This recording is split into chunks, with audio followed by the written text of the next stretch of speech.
Muito bem. Quero ler com você um trecho da palavra de Deus que se encontra no livro do profeta Jeremias, capítulo 20, versos 7 e 8, na versão fácil de ler. É fácil de ler, mas o que está escrito não é fácil de engolir, né? Então, vamos lá. O Senhor me convenceu e eu me deixei convencer. Foi mais forte do que eu e ganhou de mim. Sou escarnecido cada dia, todos zombam de mim. Quando falo, grito, anuncio a dor e a violência. A mensagem do Senhor é a causa da minha desgraça. Uau! Tem se tornado em motivo para que o povo zombe de mim o tempo todo. Você fala, mas pastora, não dava para vir com um texto, né, melhorzinho, mais encorajador para nós, mas você vai entender o porquê da citação exatamente desse trecho do livro de Jeremias. Olhe o tema da nossa mensagem hoje. É tarde demais para parar. Aí você diz, pastora, mas o que tarde demais para parar tem a ver com esse texto que a senhora leu? Deixa eu te falar uma coisa. Não sei se você conhece com uma certa profundidade a história do profeta Jeremias e o período da história em que Jeremias viveu. Mas, quando você conhece o contexto, quando você entende a história de Jeremias e a história que se dava no decorrer da vivência de Jeremias, você vai entender porque ele chega nesse desespero. Porque que ele chega nessa situação de usar esta afirmativa: a mensagem do Senhor é a causa da minha desgraça.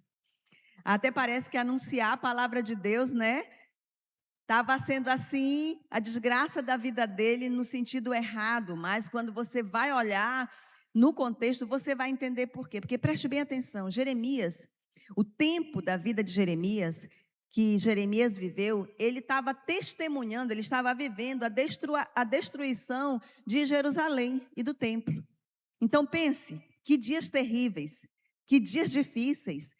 E ele sabia, porque Deus já havia falado para ele falava para o povo, e era por isso que o povo o rejeitava, que tudo aquilo que estava acontecendo era por consequência do pecado do povo. Não é? Então Jeremias, ele viveu isso, ele testemunhou isso. Então não era uma situação fácil, não era uma situação boa de se viver. Mas também a situação era tão complicada, mas tão complicada, e Deus tinha falado tanto sobre a destruição. Ele havia tanto falado sobre o juízo para Jeremias, que ele chega para Jeremias e dá uma informação em forma de mandamento que os solteiros não iam gostar. Ele chega com Jeremias e fala assim: Jeremias, não se case, Jeremias. Não se case. E mais, se porventura, em última instância, você me desobedecer e casar, não tenha filhos. Porque o juízo é eminente. Você já pensou? Eu não sei quantos solteiros tem aqui, mas já pensou se Deus chega com você hoje à noite e fala, não casa? Não casa, não tem filho, porque, olha, tem umas ali que estão me freando a cara assim, né? Imagine, eu estou só fazendo uma sugestão, agora imagina como é que o povo tratava Jeremias. Se só desse comentário que eu fiz, alguns já me olharam assim, né? Já franziram a testa. Então, queridos, Jeremias, ele se afligia muito por causa do pecado de Judá. Ele ficava extremamente aflito com isso. Ele sabia do julgamento vindouro. Deus já havia falado para ele, ele já sabia. Ele havia sido chamado como profeta justamente para isso. E no final do primeiro culto, na parte da manhã, eu estava conversando com uma irmã e ela tem esse ofício, né, de profeta e tudo, e eu respeito esse ofício na vida dela. Ela estava me falando assim, pastora, quando a senhora estava falando lá, eu pensei, cara, Jeremias era do contra, igual eu. Porque todo mundo diz, vai ser bênção, vai ser isso, vai ser aquilo. Jeremias, vai ser não. Não vai ser não, o que tem é juízo, o que tem é destruição. E ela testemunhando que ela achou incrível como que Deus, falando com ela, porque ela também foi chamada nesse ofício, de praticamente dizer não. dizer o contrário. Rapaz, eu falei para ela, minha filha, esta palavra era realmente para você, então não desista, né? Não desista. Então Jeremias, ele estava vivendo tudo isso, essa era a realidade de Jeremias. E sabe, Jeremias enfrentou tanta coisa, queridos, tanto sofrimento para anunciar a palavra do Senhor, que ele foi rejeitado, foi zombado, foi ridicularizado, perseguido, preso, ameaçado de morte por parte dos líderes religiosos, por parte dos políticos da sua época, e a mensagem dele foi tão rejeitada que certa vez foi até queimada. Os escritos, os manuais foram queimados, e se não bastasse, jogaram ele na cisterna. Pense, então é por isso que ele chega e tem esse desabafo que com Deus não dá mais, não tem condição, né? Pregar essa mensagem de juízo está sendo a minha desgraça, não dá mais. E ele era conhecido como o profeta chorão. E não era fácil, irmãos, não era fácil de jeito nenhum, porque mesmo entre os seus amigos, Jeremias enfrentava a desconfiança e a expectativa de que ele fracassasse. Já pensou? Seus amigos estão torcendo para você fracassar. Que amigos são esses, né? Da onça, mas não seus. Era basicamente isso. Amigos da onça. Torciam para que aquilo que ele estava dizendo não acontecesse. Porque aquilo que ele estava dizendo era juízo. E aqui eu abro um parêntese para você, que não está aqui, mas que eu falei no primeiro culto e que eu falei no segundo, eu falo agora. Deixa eu falar uma coisa para você. Semear. Você já me ouviu falar isso e vai me ouvir falando isso até Jesus voltar ou se eu for para ele através da morte. Mas entenda uma coisa, preste atenção. Semeadura, semear, ela é opcional. Você escolhe o que você quer semear da sua vida ou na sua vida. Se você quer semear justiça, bondade, retidão, o evangelho, você que escolhe a sua semente. E se você decide semeá-la. Agora, uma coisa é certa. Uma vez que você semeou e ela caiu em terra, ela vai germinar. E a colheita será obrigatória. Quem está me entendendo? Então, pense muito bem que semente você tem na sua mão e que semente você está lançando no mundo espiritual. E que semente você está lançando no mundo natural? Porque tanto faz no natural quanto no espiritual, ela vai crescer. Ela vai germinar. E você vai precisar colher. Não pense que você vai semear cheiro verde e vai colher abacaxi. Não é assim que funciona. Eu vou semear semente de uva porque eu quero colher damasco. Não é assim que funciona. Eu estava falando para os pais... O Espírito Santo está me lembrando agora, eu estava falando para os pais que vieram buscar os seus filhos, que passaram pelo encontro com Deus no sábado, e eu estava falando uma coisa para eles. E eu quero falar isso aqui para vocês.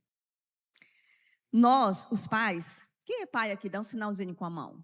Pai natural ou de filho adotivo, mantém ainda a sua mãozinha ativa aí para me dar uma olhadinha.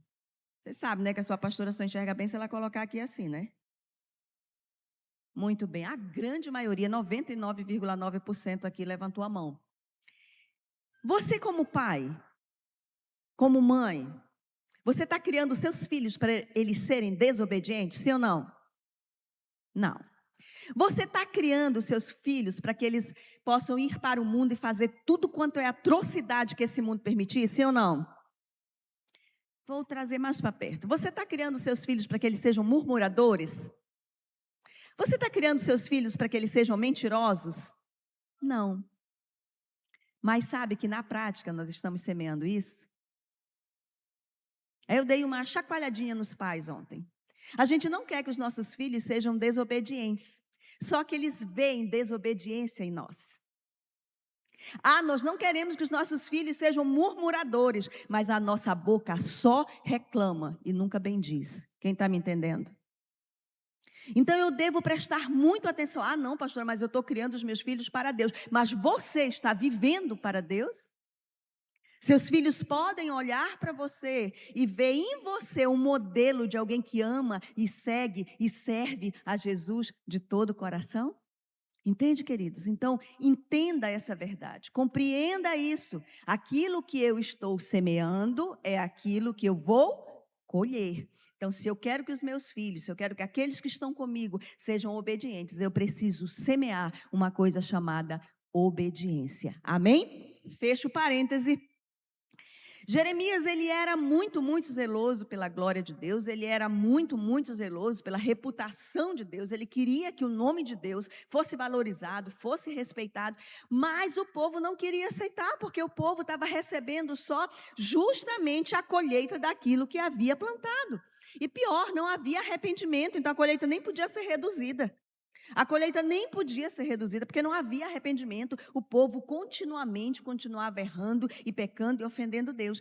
No entanto, com tudo isso acontecendo, realmente acontece o que eu li para você no capítulo 20. Jeremias chega numa estafa, ele chega que não dá mais. E ele chega e toma aquela decisão por conta dele, por responsabilidade. Ele fala: Deus, não dá mais. Não dá mais para continuar pregando para esse povo. Não dá mais para continuar falando para eles: já deu, chega, não tem condições, eu não aguento mais. Não dá mais para viver desse jeito. Então, diante de tudo isso, ele toma essa decisão.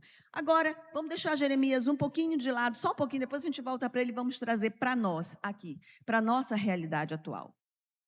Queridos, seja por causa do ministério, daquilo que você está fazendo, daquilo que você está servindo ao Senhor, seja por causa do seu chamado, seja por simplesmente você ser um seguidor fiel e sério da pessoa de Jesus Cristo, seja por você ser a única pessoa na sua casa que segue a Jesus, seja por qualquer uma outra razão séria do seu relacionamento com Deus, muitos já viveram, estão vivendo ou ainda viverão esse tipo aqui de situação.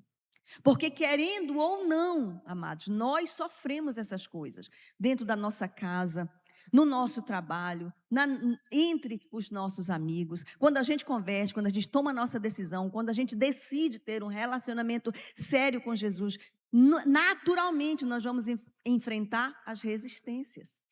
E alguns enfrentam resistências maiores que outros. Essa é a verdade. E aí, a pergunta é: quantos hoje, na nossa realidade, quem sabe aqui nesta plateia de hoje, aqui nessa casa de oração, não estão passando por isso? Tanto no primeiro culto quanto no segundo, pessoas vieram falar comigo depois do culto, não foi uma nem duas, falando: pastor, eu estava vivendo exatamente isso. E a senhora foi boca de Deus para abrir os meus olhos, para me trazer o entendimento e a compreensão correta do comportamento que eu deveria ter. Então, quantos de nós não estamos dizendo: olha, não dá mais, eu não consigo continuar. Não dá para continuar com essa célula, não dá para continuar discipulando, não dá para continuar congregando, está difícil demais, eu estou muito cansada, eu tenho muito trabalho, eu não dou conta, eu não consigo, eu estou estafada, não dá. Quantos de nós já não vivemos isso? Quantos de nós já não passamos por isso? Isso não é uma coisa exclusiva da vida de Jeremias. Todos nós já passamos por isso. Todos nós já tivemos essa experiência, ou estamos tendo agora, ou como eu te disse, em algum momento da nossa vida nós vamos ver, porque é natural isso. As batalhas, elas são naturais, mas precisa de um posicionamento. E diante de todas essas situações, brota realmente aquela vontade de tomar a decisão. Por nossa própria conta: não, eu vou parar. Não dá mais. Não tem condição, eu não dou conta disso. No entanto, voltando para Jeremias, o próprio Jeremias, que disse que a mensagem do Senhor era a causa da desgraça dele. O próprio Jeremias que disse para Deus: olha, Senhor, já deu. Na nossa linguagem, chutei o balde, não tem condição. O próprio Jeremias, ele dá um testemunho. Olha o que está escrito no capítulo 20, só que agora no verso 9, ele diz assim: eu disse, ele próprio, ele está afirmando, eu disse, não anunciarei mais sobre ele, não voltarei a falar em seu nome, mas a sua mensagem dentro de mim se torna um fogo ardente que queima até os meus ossos. Faço tudo o que posso para contê-lo, mas já não é possível. Gente, que coisa incrível, né? Jeremias, ele está, né, quebrado. Não dá, chega a Deus, não dá. E ele está lá, não dá, e o fogo está queimando.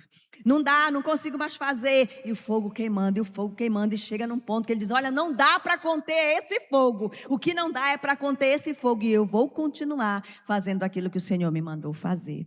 Gente, pensa num negócio incrível. Eu acho isso aqui extraordinário, extraordinário mesmo. Porque quantas vezes nós já passamos por isso. O Senhor chega conosco, Ele nos confronta, Ele chega junto conosco e a gente diz, não, Jesus, não vou continuar. Eu vou continuar. Então, queridos, é tão interessante, porque a pergunta é, por que mesmo querendo parar, desistir de tudo, Jeremias não conseguiu? A resposta é muito simples, porque já é tarde demais para parar. Amém? Já é tarde demais, o fogo já está nos consumindo e já não é mais possível fazê-lo. Então, olhe para a pessoa. Caso você tenha uma pessoa na sua direita e na sua esquerda, olhe nos olhos dela, não é para olhar para a parede, não é para olhar nos olhos dela e diga assim, já é tarde demais para parar. Olhe para outra pessoa e diga, já é tarde demais para parar. Amém? Queridos, não importa qual luta, qual dificuldade a gente passe, a mensagem de Deus para você e para mim hoje à noite, ei, já é tarde demais para você parar. É tarde demais para você parar. Isso não é mais possível acontecer. E eu quero ver com você uma situação, um trecho da palavra que eu gosto demais. Se encontra em Mateus capítulo 26, o verso 73, que diz assim: logo depois, aproximando-se os que ali estavam, disseram a Pedro, verdadeiramente és também um deles, porque o teu modo de falar o denuncia. Queridos, eu gosto demais disso, porque Pedro está vivendo toda aquela situação, negando, a situação está complicada, está difícil, né? E ele tenta ali dizer, não estava com ele, não, eu não pertenço. Aí chega uma pessoa e fala para ele, Fernando, não adianta, Fernando, não é? Pastor Elcio, não adianta negar, Pastor Elcio, a sua fala, Fernando, te denuncia. Eu estava falando de manhã e à tarde, quero falar de novo. Entre muitas coisas que a nossa vida deve mudar quando nós tomamos a nossa decisão para Cristo, uma das coisas que muda rapidamente e é notório na vida do seguidor de Jesus é a fala. Ele muda logo. Graças a Deus que ele diminui de ser murmurador e começa a bendizer. Só o pastor diz amém, né? Para de reclamar e começa a ser grato, não é, para Deus. Mas aí, geralmente, queridos, no mundo as pessoas se cumprimentam e é muito natural, infelizmente, que as pessoas se cumprimentem, e mais isso entre os homens, chamando um palavrão. É ou não é? É muito comum. Infelizmente, eu ouço muito isso no cotidiano, um homem cumprimentando o outro e chamando um palavrão. Quem aqui, além de mim, já viu isso acontecer? Viu só? Não é só eu. Mas aí o novo nascido, o novo cristão, aquele que nasceu de novo, ele muda. E aí a gente começa uma outra linguagem, além do português, que é o evangeliquez, não é? A gente começa já a ser, e aí, irmão, a paz do Senhor, e aí, querida, e aí, princesa, não é? O pastor Joel se lembrou, né? Tem uns que falam assim, chega lá, e aí, irmão, e aí, Tocha, como que você está? Não é? Mas é isso mesmo, queridos, a nossa fala, ela começa a mudar. E aí não tem como. A gente começa a falar e as pessoas percebem logo que a gente tem uma outra linguagem. Amém? As pessoas começam a perceber que a nossa fala, ela é diferente. E não era assim com Pedro, e era assim com Pedro. As pessoas percebiam que ele tinha estado com Jesus e graças a Deus que as pessoas percebiam que ele tinha estado com Jesus. Graças a Deus que as pessoas percebem que você está com Jesus. Amém? Então, queridos, é mais ou menos isso. É como se alguém chegasse, ou o próprio Jesus chegasse para ele e dissesse, Pedro, mesmo você me negando, você ainda está denunciando que me pertence. Você ainda está, pelo seu comportamento, dizendo que me pertence. Você pode até voltar a pescar, mas agora já é tarde demais para parar. Já é tarde demais para parar, já não é mais possível. Porque, Pedro, você já foi marcado, você já foi regenerado e não dá mais. Quem aqui já foi marcado por Deus? Quem aqui já passou pela regeneração na pessoa de Jesus Cristo? Entende, querido? Nós já fomos marcados, nós já fomos regenerados. Então, mas, Pastora, por que é tarde demais? Porque o DNA de Jesus agora corre nas suas veias. Ixi, rapaz, pastor, acho que eles não ouviram, vou dizer de novo. Porque o DNA de Jesus já corre dentro das suas veias. Você é um nascido de novo, você é uma nova criatura.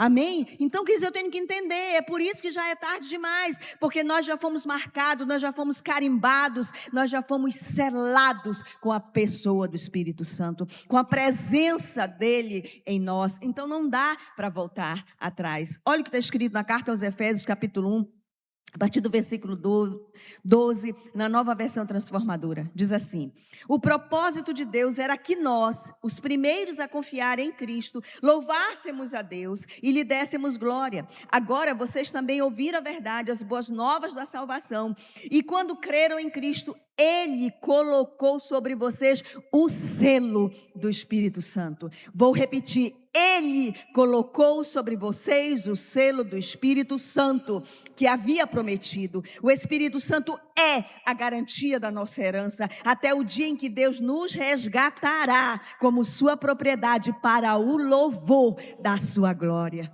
Amém, queridos? Então nós fomos marcados, nós temos um dono, nós temos um possuidor, mas acima de tudo isso nós nos tornamos filhos na pessoa de Jesus Cristo. Nós nos tornamos filhos, então agora de fato é tarde demais para nós pararmos.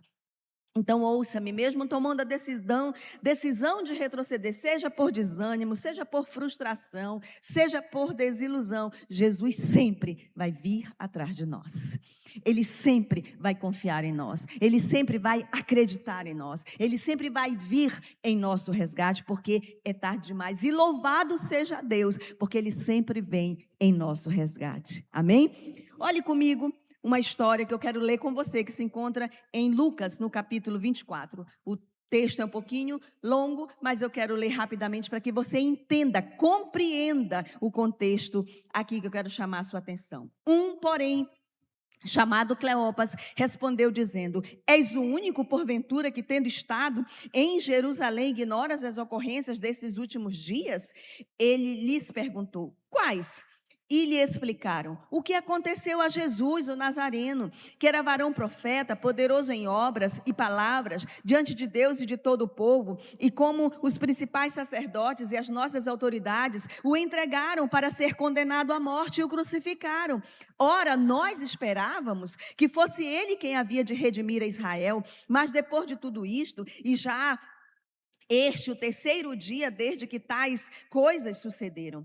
É verdade também que algumas mulheres das que conosco estavam nos surpreenderam, tendo ido de madrugada ao túmulo e não achando o corpo de Jesus, voltaram dizendo terem tido uma visão de anjos, os quais afirmavam que ele vive. De fato, alguns dos nossos foram ao sepulcro e verificaram a exatidão do que disseram as mulheres, mas não o viram.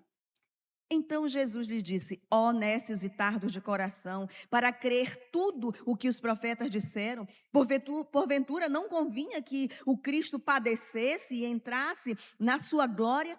E começando por Moisés, discorrendo por todos os profetas, expunha-lhes o que a seu respeito constava em todas as Escrituras. Quando se aproximavam da aldeia para onde iam, fez ele menção de passar adiante, mas eles o constrangeram, dizendo: fica conosco, porque é tarde e o dia já declina. E entrou para ficar com eles. E aconteceu que, quando estavam à mesa, tomando ele o pão, abençoou e, tendo-o partido, lhes deu. Então se lhes abriram os olhos e o reconheceram, mas ele desapareceu da presença deles. E disseram um ao outro: porventura, não nos ardia o coração quando ele, pelo caminho, nos falava, quando nos expunha as Escrituras?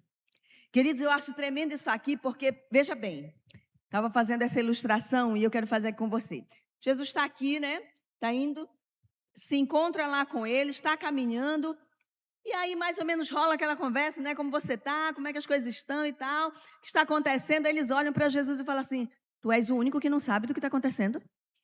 Tu não percebestes o que está acontecendo? Ele fala: o que foi que aconteceu?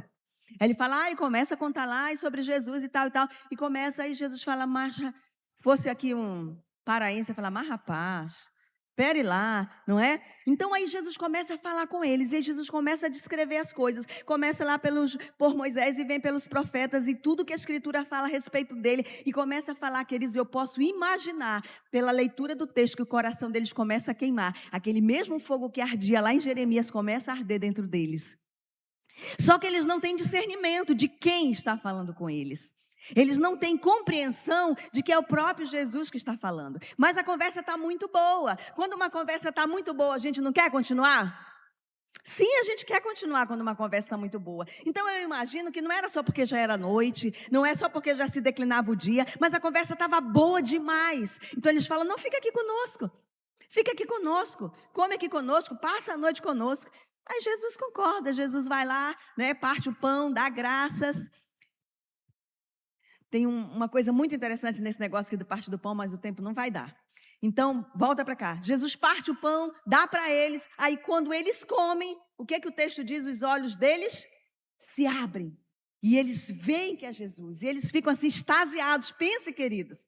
Eles estão ali. Eles haviam acabado de falar para ele que, né, diziam que tinha ressuscitado, né, as mulheres falavam e que tinha ressuscitado, os demais tinham ido lá, alguns discípulos, realmente o corpo não estava, mas não viram ele, então ficava aquela dúvida, tinha ressuscitado ou não tinha ressuscitado, e de repente ele está ali, em pessoa, conversando com eles. Mas me imagino que é isso. Jesus ressurreto, conversando com eles e o fogo queimando dentro deles. E quando Jesus desaparece, que é uma outra parte, ele vai cumprir uma outra parte da vida dele. Então o que eles falam? É por isso que queimava, é por isso que ardia no nosso coração quando ele falava. A minha oração para você é que o Espírito Santo arda, ele queime dentro de você, que a palavra, o Logos que mora dentro de você, queime, arda e não lhe faça, e não lhe permita parar. Amém? Que seja assim como aconteceu com esses discípulos. E a respeito deles, olha o que está escrito nos versículos 33 até o 35 do mesmo capítulo. Ele diz assim: e na mesma hora, levantando-se, voltaram para Jerusalém, onde acharam reunidos 11, e outros com eles, os quais diziam, o Senhor ressuscitou, e até já apareceu a Simão. Então os dois contaram o que lhes acontecera no caminho, e como fora por eles reconhecido no partir do pão. Agora eles já estavam o quê? Testemunhando. Não o que eles tinham ouvido falar, mas o que eles próprios tinham vivido. O desejo do meu coração é que você testemunhe não só do que os outros estão testemunhando, que você não testemunhe só das vivências espirituais dos outros ou daquilo que você ouve no culto de celebração, que você comece a testemunhar do seu próprio relacionamento com Jesus. Que você comece a testemunhar da sua própria compreensão das Escrituras, porque aí é sinal de que o fogo está queimando. Amém? Então, queridos, o que eles fizeram? O texto diz que eles voltaram para Jerusalém. Mas por que eles voltaram para Jerusalém? Queridos, por uma simples razão, porque Jesus subiu aos céus, mas lhes deixou, ou deixou para nós também, uma poderosa promessa, cujo cumprimento se daria lá em Jerusalém. E aí a gente vê lá em Atos capítulo 1, né, a gente começa a ver lá no versículo 18 o cumprimento dessa promessa. Mas eles tiveram que voltar para lá, eles tiveram que voltar para onde o fogo estava ardendo, para onde havia uma promessa. Deixa eu te falar, aquele que te promete, o Deus que promete para você, ele é fiel. Você só não pode sair da promessa. Você só não pode sair daquilo que Ele te chamou para fazer. E a minha pergunta é, você está fazendo o que Deus te chamou para fazer? Entende, queridos? Você está dentro da perfeita vontade de Deus para a sua vida? Porque se não, volte para Jerusalém. Volte correndo para o lugar da sua promessa, porque é certo que ela vai se cumprir. Amém? É certo que ela vai se cumprir. Olhe comigo, o que está em Atos capítulo 2, a partir do verso 1 diz assim: ao cumprir-se o dia de Pentecostes. Estavam todos reunidos no mesmo lugar. E de repente veio do céu um som como de um vento impetuoso e encheu toda a casa onde estavam assentados. E apareceram, aleluia, distribuída entre eles línguas como de fogo. E pousou uma sobre cada um deles. E todos ficaram cheios do Espírito Santo e passaram a falar em outras línguas, segundo o Espírito lhes concedia que falassem. A promessa vai se cumprindo, o propósito vai se manifestando. Agora, você sabe, a partir do derramamento do Espírito Santo, o fogo passaria a arder ardentemente. Não seria mais só uma promessa, a promessa já era muito importante, mas agora era real. Agora, como a gente diz, era de verdade, a coisa estava acontecendo, o mover estava acontecendo. Queridos, eu não sei você, mas quando nós estamos orando, quando nós estamos lendo a palavra que é rema, que é revelada, quando você está no mover, parece que aquilo vai te queimando, aquilo vai te levantando, parece que você fica flutuando. Isso deve ser a sua realidade. Isso deve ser a minha realidade, isso deve ser a nossa realidade no nosso dia a dia, isso deve ser o nosso cotidiano, isso deve ser a nossa vivência. E aí você diz, mas pastora, qual foi o resultado? Qual foi o resultado disso tudo? Uma coisa muito séria, queridos, eles nunca mais pararam, porque eles foram completamente incendiados pelo Espírito Santo. Aí você me diz, pastora, como que a senhora sabe que eles não pararam? Porque eu e você estamos aqui. Sabia disso? Porque se eles tivessem parado, nós não estávamos aqui hoje. Mas eu e você, nós somos fruto da obediência deles. Nós somos fruto daquilo que eles disseram sim para Deus e permitiram que o fogo continuasse queimando dentro deles. Olha o que se encontra em João capítulo 20, versos 21 e 22. Disse-lhes, pois, Jesus outra vez, se é outra vez é porque ele já havia falado antes. Paz seja convosco, assim como o Pai me enviou, eu também vos envio. E havendo dito isto, soprou sobre eles e disse-lhes, recebei o Espírito Santo. Então Jesus, queridos, ele fala, assim como o Pai me enviou, eu também envio vocês. Eu também os envio, eu também os estou comissionando para serem meus cooperadores. Agora, como que o Pai enviou Jesus? Primeiro, o Pai o enviou com uma missão. Deus o enviou com uma missão. Olha só o que está escrito no Evangelho de João, capítulo 4, verso 34, diz assim, disse-lhe Jesus, a minha comida consiste em fazer a vontade daquele que me enviou. E a fazer o quê? A realizar a sua obra. No capítulo 14, o verso 4 diz assim, Jesus fazendo a prestação de conta ao Pai, ele diz, eu te glorifiquei na terra, consumando, ou seja, completando a obra que me confiaste para fazer. Queridos, ele deixa muito claro, eu terminei, eu consumei, não há nada mais neste sentido que precise ser feito. Eu completei a obra que o Senhor me mandou fazer, só que agora eles precisam continuar anunciando esta obra que eu completei. Quem está me entendendo? Eu preciso que eles agora continuem. Com quem Jesus pode contar aqui? Amém? Eu sei que comigo ele pode contar. Eu espero que ele possa contar com você na continuidade desta divulgação da salvação, divulgação do evangelho salvador de nosso Senhor Jesus Cristo. Porque qual que era a missão de Jesus? Era buscar e salvar a humanidade perdida. Ele veio nos resgatar para o Pai. Ele veio fazer isso e fez e completou esta obra. Agora, ele também nos confiou a grande comissão. Por quê? Porque ele confiou em nós. Só existe, entenda isso, só existe a grande comissão, porque Jesus cumpriu com a sua missão. Entende? Só existe a grande comissão, porque ele cumpriu e agora ele nos comissiona. E ele deixou essa comissão escrita em Mateus 28, a pastora Neiva até citou, versículos 19 e 20, que diz, ide, portanto, fazei discípulos de todas as nações, batizando-as em nome do Pai, do Filho e do Espírito Santo, ensinando-as a guardar todas as coisas que vos tenho ordenado. E eis que estou convosco todos os dias, até a consumação dos séculos. Então ele fala, olha, eu estou chamando vocês, mas eu não vou deixar vocês sozinhos. Eu vou estar com vocês. Eu vou estar com vocês. Eu vou estar com vocês. Eu vou estar com vocês. Então, queridos, Entenda uma coisa, não estamos aqui para continuar a obra de Jesus, mas para continuar os Atos dos Apóstolos. Nós somos o próximo capítulo de Atos. Já pensou? Nosso nome escrito na história, capítulo 29 de Atos. Aí contar o meu e o seu nome lá, como cooperadores do reino. Já pensou isso, queridos? Pense numa coisa maravilhosa, né? E o Pai o capacitou com o Espírito Santo para essa missão. Olha só, Atos capítulo 1, verso 5 diz assim: porque João, na verdade, batizou com água, mas vós sereis batizados com o Espírito Santo, não muito depois desses dias. E aí, Atos 1:8 diz aquilo que eu te falei: mas recebereis poder ao descer sobre vós o Espírito Santo, e sereis minhas testemunhas, tanto em Jerusalém, como em toda a Judéia e Samaria e até os confins da terra. E trazendo para a nossa realidade, serão minhas testemunhas aqui em São Luís, em todo o estado do Maranhão, em todo o Brasil e no mundo. Entende, queridos? É um comissionamento para mim, é um comissionamento para você. Isso se aplica a nós. Então Jesus, ele está acreditando verdadeiramente que nós não vamos parar. Assim como os apóstolos não pararam, nós não vamos parar, porque é tarde demais para parar.